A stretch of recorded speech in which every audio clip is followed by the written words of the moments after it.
Ես 2008 թվականի մայիսին եմ զորակոչվել Հայաստանի Հանրապետության զինված ուժեր,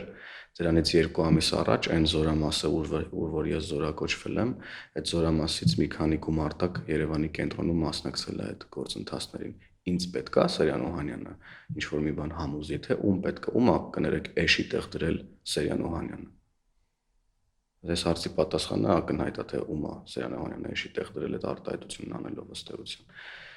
Այո, պետությունն է, պետությունը չի կարողացել ապահովել մարդկանց կյանքի իրավունքը եւ այդ ժամանակ պետության գլուխը Ռոբերտ Քոչարյանն էր, գենշտաբի պետը Սերյան Օհանյանն էր, պաշտպանության նախարարն էլ Սերժ Սարգսյան, չէ՞։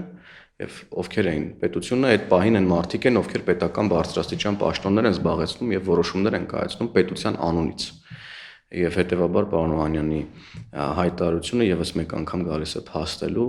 իրենց մեղսակցությունը այս ողջ գործընթացներին որպես պետության բարձրաստիճան պաշտոններ զբաղեցրած անձ։